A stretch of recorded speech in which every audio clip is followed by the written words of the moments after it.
Welcome to another edition of Dizzarian Plays MMOs. Today I am in one of my favorite games of all time, Asheron's Call. Uh, Asheron's Call is coming to the end of its life this month on January 31st, 2017, which is very sad for me. I'm very upset that it's going away, even though I don't play it very much. But it holds such a special place in my heart that I really hate to see it go. This channel wouldn't exist if it wasn't for this game. So I thought it was very appropriate to do kind of a final farewell tour of Asheron's Call and make sure we've got good high quality video. We can see how some of the gameplay actually is in Asheron's Call. So for later on, whenever I'm complaining about current MMOs, we can have reference material on what I'm actually talking about and the ways that I think Asheron's Call is terrific. And I was going to go ahead and play maybe like one of my older characters, but I thought I'd start here at the beginning because this beginning scenario does actually explain a lot of things about Asheron's Call, and it'll give me talking points and everything else. So don't expect this series to last very long because, for one thing, we don't have very much left time in the month, and I'm probably not going to do a whole lot of videos on it. It's really just to kind of get out all of my ideas about Asheron's Call, what I think makes it great. So once we do enough of these that I think I've covered it all, then that'll probably be where it ends. But again, I just wanted to capture this for prosperity sake. So I've got here my little character, and he's a Garandine, is how they pronounce it, which means he's kind of from like a Middle Eastern type area. Like that's their area here. And we start by talking to this person, and you can see it tells you immediately they did do some upgrading through the years. When a character speaks to you, here its chat is displayed in the chat box, so it's telling you right away, look, we don't have little bubbles that pop up or anything like that. You're going to have to read your text down here.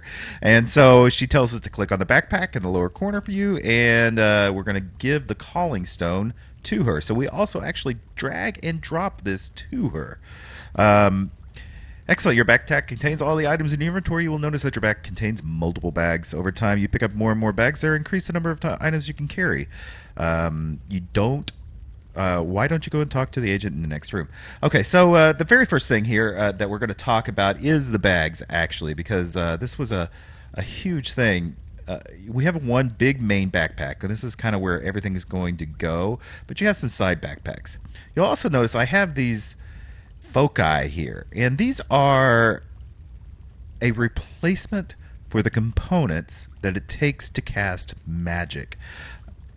Asheron's Call was very unique in that when it first came out, you actually had to have all of the components that you needed to cast a spell. That meant you had to have, in fact, let's take a look at the spells here really quick.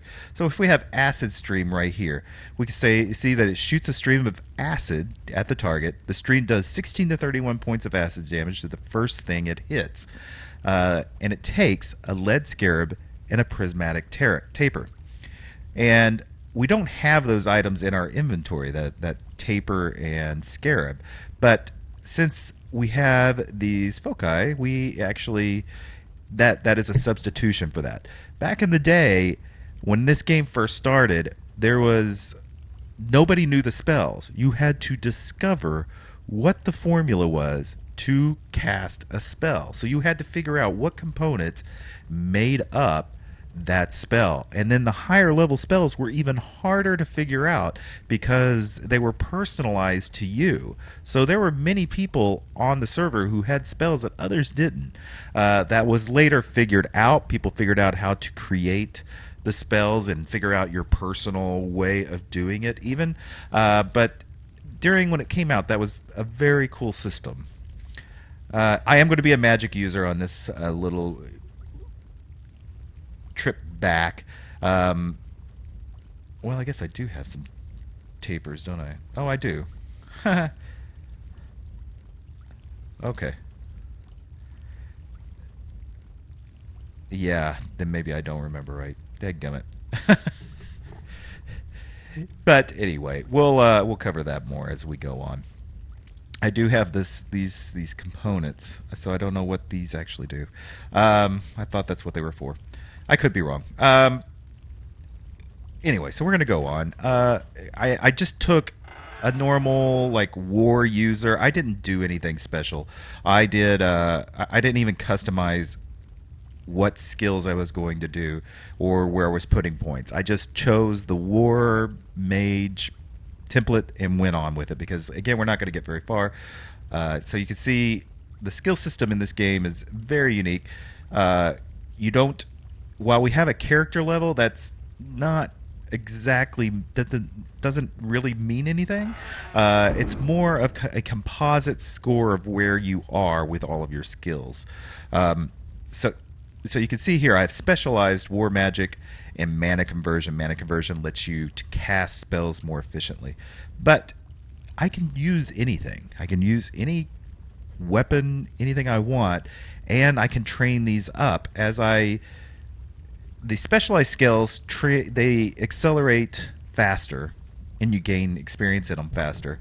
The train skills not as so much, but you can always add points. So as we gain experience, we're going to be dumping experience points into these items.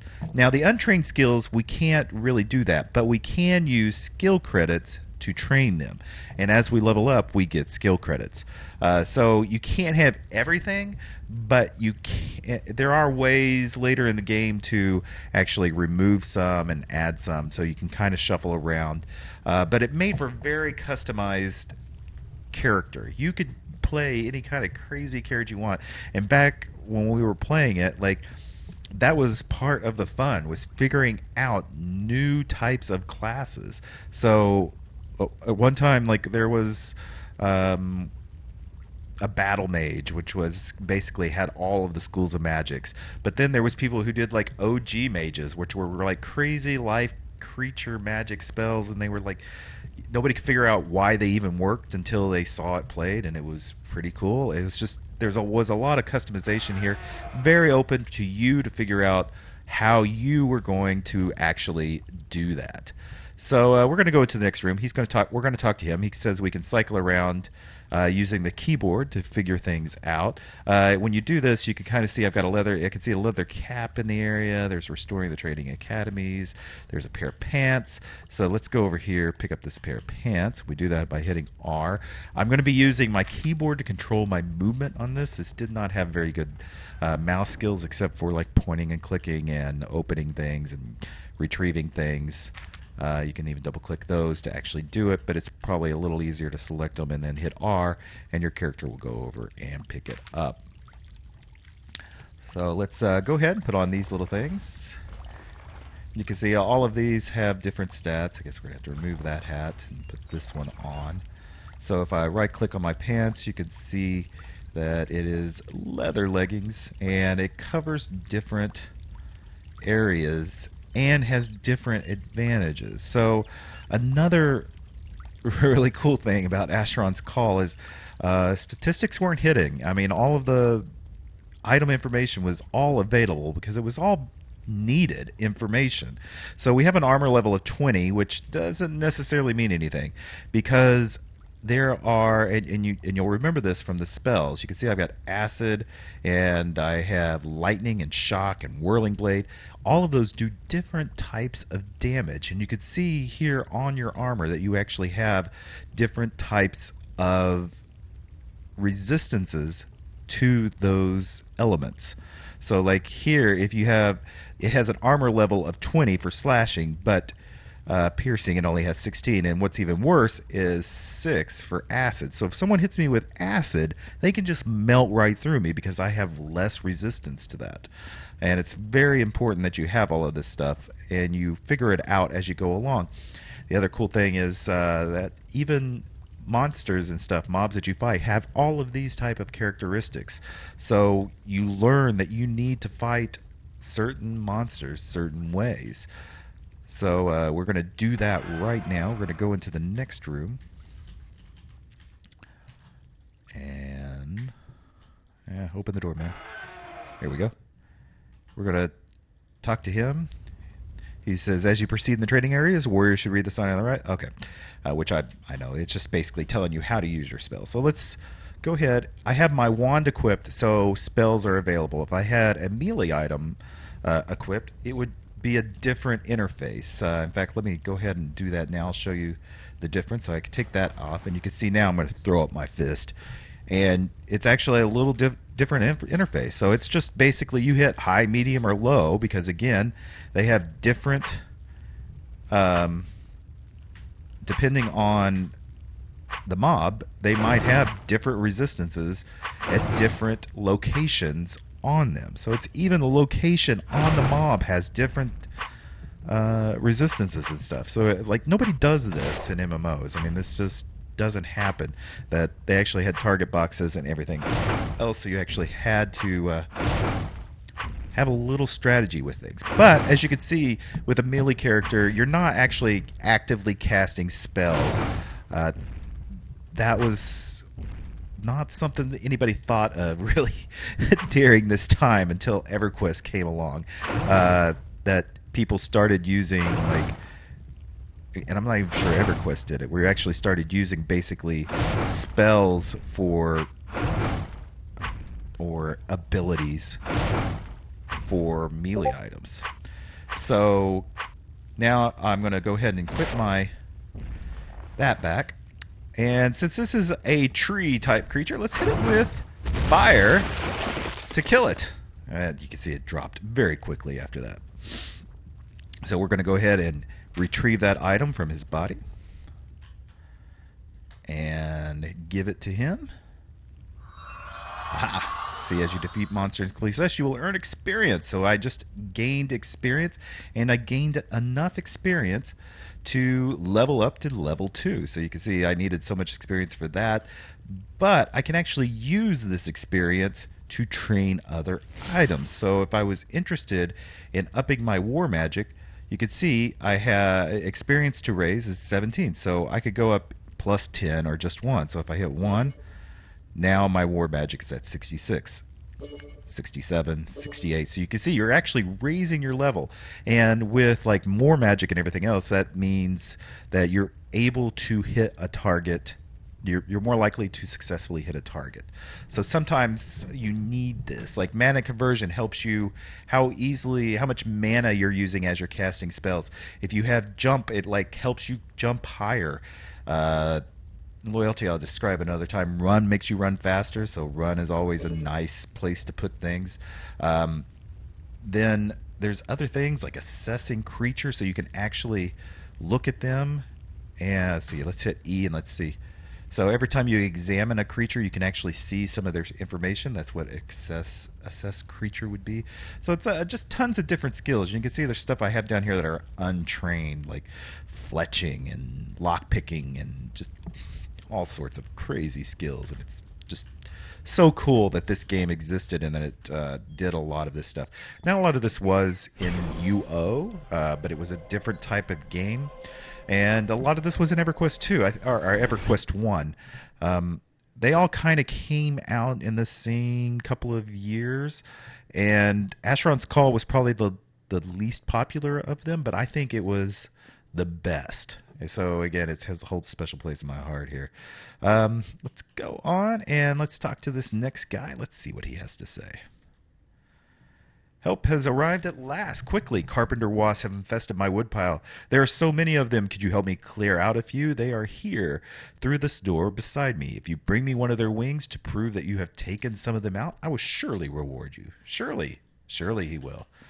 We hope. Because as you can see, this is another thing that didn't exist back in the day, was a quest log. We didn't get a quest. He simply told us what his problem was, and that he might reward us when we get done. So let's take out a wasp and hit it. I hit it with cold, but just the same, we'll pick this up. I've got a wing to prove that I killed him. So let's go back and turn this into him.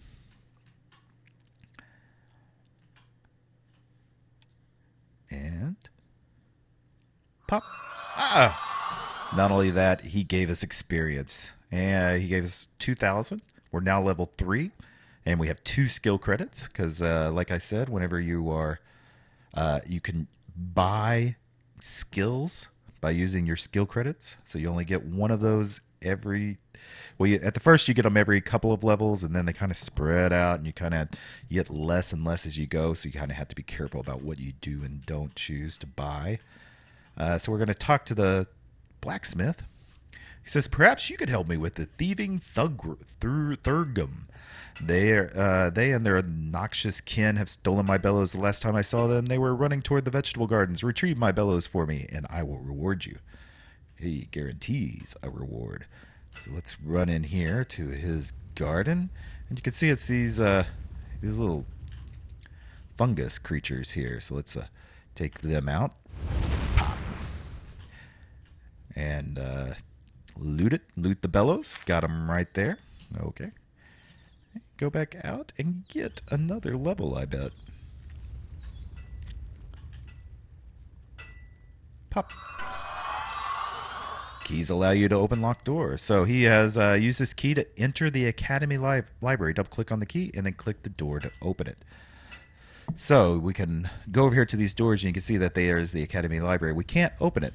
If we had lockpicking items, we could try to lockpick it. You can see it actually has information on it as well, but it says this lock looks impossible to pick. Resistance is 999 or 9,999. So actually we wouldn't be able to pick it with a lockpick, but you could try. So we're going to double click on our key. Unlock it. We heard it unlock. And here we are. So we've got this guy here.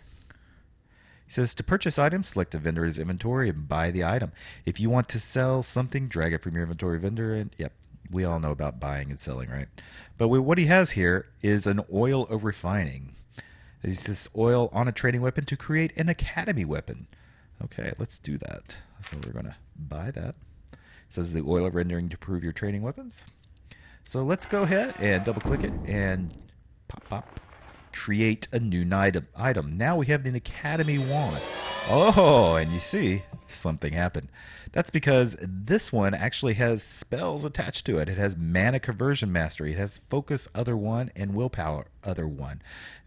These are actually spells you can cast, but since they are on my item, they are being cast on me. The other is me. And so you can see this increases certain stats as we're that we were looking at, and that's the reason all these numbers are in green, is because they're actually being buffed. You can see like my mana conversion is a plus 19. If I take this off and look at the stat, then you can see my mana conversion only has plus 5, and that's probably because of something else I am wearing. So just a little way that all the spells are interlaced. It's not like anything special per se. It's just that magic exists in the world. These are the magic spells, and they can exist on items. They can exist for you. They can exist for other creatures.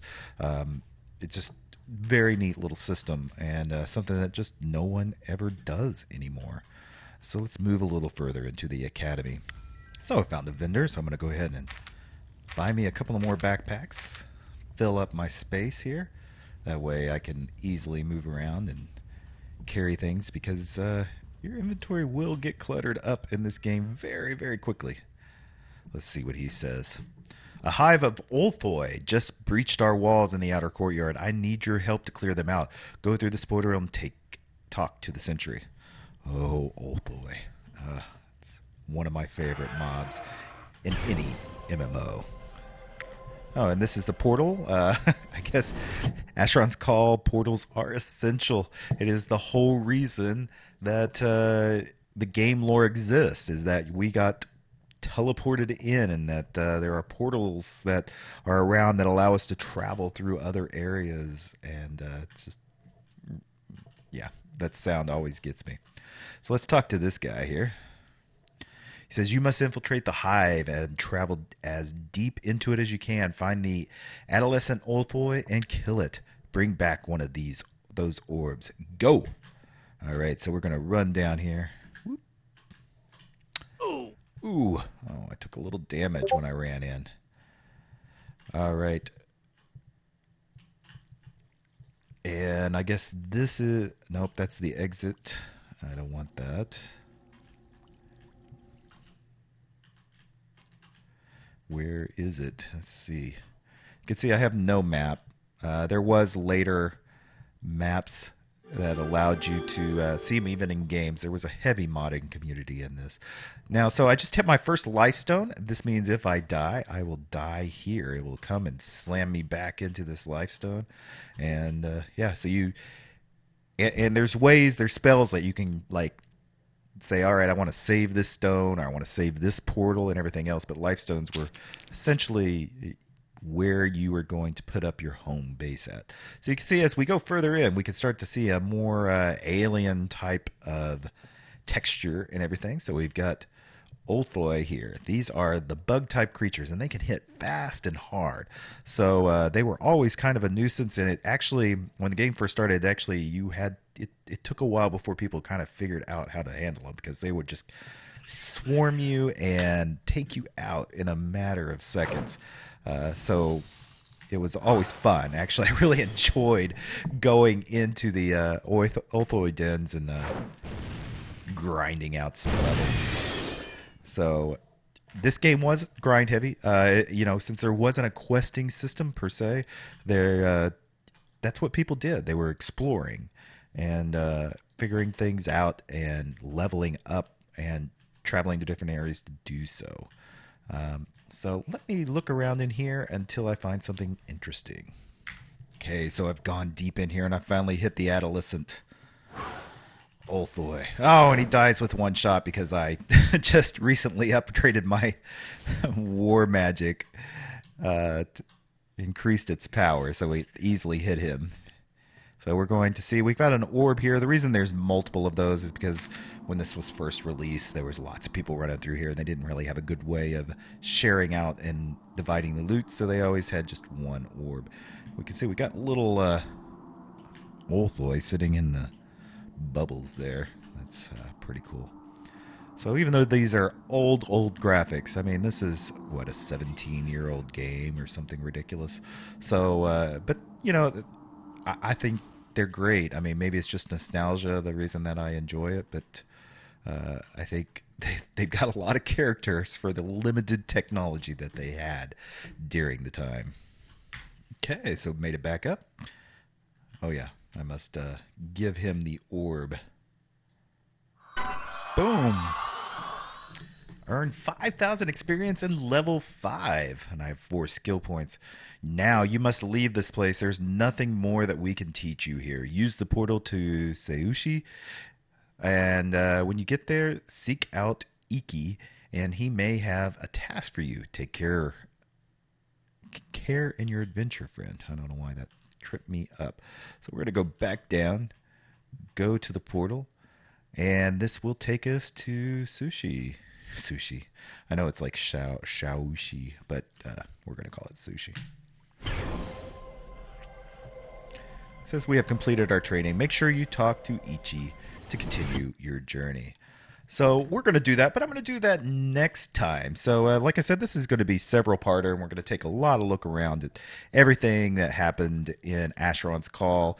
I'm going to have some memories later on. I've got a lot more to cover. Like I said, I want to make sure that I try to cover as much as I can in this final series. That way we just have it for history's sake. There's just not a lot of videos out there. I do have an old series, but it wasn't very high quality. So this is going to be 1080p, and we can make sure that we capture that feeling again. I hope you enjoyed this. If you did, make sure you hit that like button. Leave any comments you have, your memories about Asheron's Call. And if you haven't already, you really should subscribe to this channel. Although I'm covering an old game like this, I cover almost every MMO I can on this channel, and I put out videos every single day of the week. So you want to make sure you're subscribed so you get notification of that, and be sure just to check out the rest of the channel. I got a lot of stuff out there. There's just so many videos about MMOs because that's all I cover. So till next time, bye.